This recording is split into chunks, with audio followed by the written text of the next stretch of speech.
কাশ্মীর ইস্যুকে কেন্দ্র করে গোটা দেশ যেন দুভাগে ভাগ হয়ে গেছে, একদিকে হিন্দু একদিকে মুসলিম। আর এই কাশ্মীর ইস্যুকে কেন্দ্র করে গোটা দেশের বিভিন্ন প্রান্তে মুসলিমদের উপর অত্যাচার নেমে এসছে।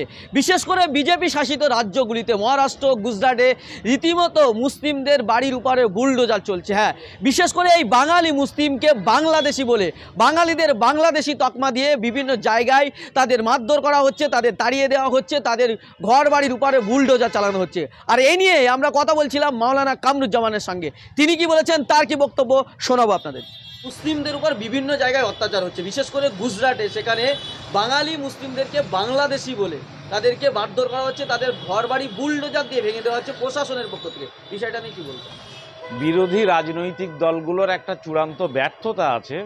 তারা বলছে যে পাকিস্তানের বিরুদ্ধে ব্যবস্থা নাও, আমরা বলছি যারা অপরাধী তাদের বিরুদ্ধে ব্যবস্থা নাও, যারা জঙ্গি তাদের বিরুদ্ধে ব্যবস্থা নাও, যারা হামলা চালিয়েছে তাদেরকে খুঁজে বার করো, সিসিটিভি ফুটেজ আনো, কেন সেখানে আর্মি ছিল না সেগুলো নিয়ে তদন্ত করো।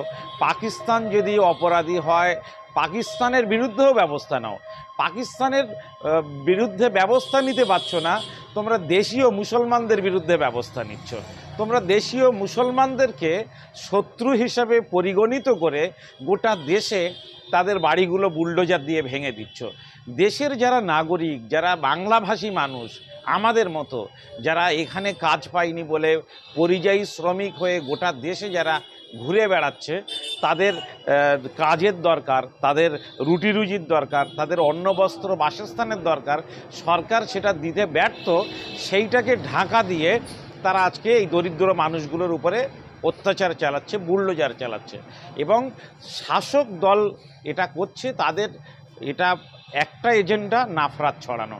কিন্তু বিরোধী রাজনৈতিক দল যাদের উপরে ভরসা করে গোটা ভারতবর্ষের মুসলমানরা এবং সেকুলার মানসিকতার মানুষগুলো, সেই রাজনৈতিক দলগুলো কেন এই বিষয়ে নীরব? কেন পার্লামেন্টের সামনে মিছিল হয় না? কেন কলকাতায় বাঙালিদের নিয়ে যারা কথা বলে সেই বাঙালিদের শাসক যারা, তারা কেন কলকাতায় মিছিল করছে না? কেন শিলচরে আসামে মিছিল হচ্ছে না? কেন ত্রিপুরাতে মিছিল হচ্ছে না? এ নিয়ে অনেক প্রশ্ন রয়েছে। সব কাজ যদি মুসলমানদের উপরে অত্যাচার এলে, কাজগুলো লড়াই যদি মুসলমানদেরই করতে হয়, তাহলে আজ থেকে মুসলমানরা রাজনৈতিক দলের সমর্থন ছেড়ে দিয়ে তারা স্বনির্ভর হওয়ার চেষ্টা করবে। সেই রকমই দিন আসছে। আমরা অত্যন্ত অসহায় বোধ করছি যে আমরা সেকুলার রাজনৈতিক দলকে ভোট দিচ্ছি, তাদেরকে নির্বাচিত করছি, তাদের মিছিল ভরাচ্ছি, তাদের ব্রিগেড ভরাচ্ছি, তাদের রাজনৈতিক এজেন্ডাকে সফল করছি, অথচ মুসলমান হিসাবে আমরা যখন বিপদে পড়ছি তখন তারা আমাদের পাশে দাঁড়াচ্ছে না, তারা হিন্দু ভোটের দিকে তাকিয়ে থাকছে।